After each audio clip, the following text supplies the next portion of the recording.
so much like the longer you've been in business, but the larger the organization which you may have, it's kind of tough, a bit tougher to kind of, reorientate that ship, so to speak. You know what I mean? Like think of, the big old cruise ships. The first thought that comes to my mind, like the big old cruise ships. And then, you have a little, I don't know, maybe a sailboat, for lack of better words.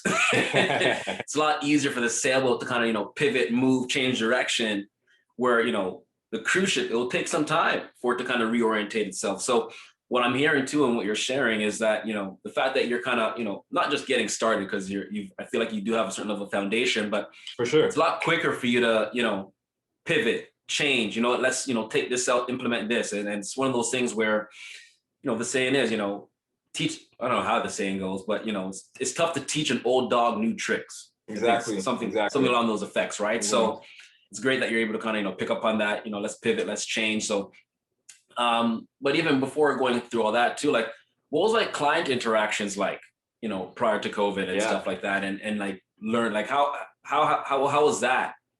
So it's prior to COVID, it was definitely a lot of face-to-face, and that's kind of where I thrived, right? So I loved meeting people in person, sitting down, looking them eye to eye. The main thing about both of our business, I feel, is trust.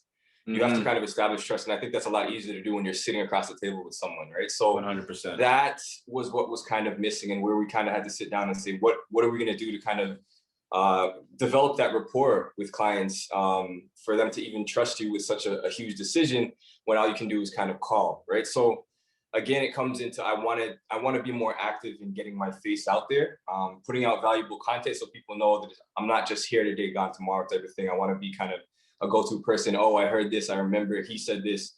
But it did move a lot to Zoom calls and phone calls and things of that nature. So really had to strengthen your phone game and your Zoom game, because you don't have that presence where you're meeting someone for coffee or sitting down and discussing their strategy that way. Sure, and I'm curious for you, how have you found it? Yeah, no, 100%. I was gonna say, like, that was one of the challenges for me. Once it all started, it's like, I love people.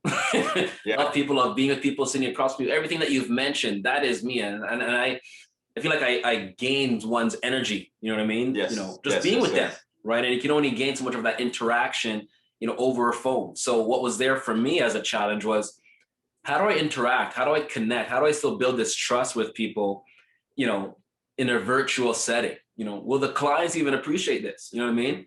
Because we're talking money in these cases, you know what I mean? Whether it be, small amounts or large amounts, but it's dear for people. So how do you have that conversation with people's, finances over the thing called the internet? Yes. Where people are already a little skeptical around, I don't want my information on the internet as it is. So that was a challenge that I had to kind of overcome, right? Personally, like just dealing with it. And I'd say what may have supported or helped it is the fact that we were just there for so long, and that's the way the world moved. I found that clients were just a bit more receptive to, all right, this is the way the world is looking right now. It's the new normal, right? Everyone's and that's kind of it. adapting. Yeah.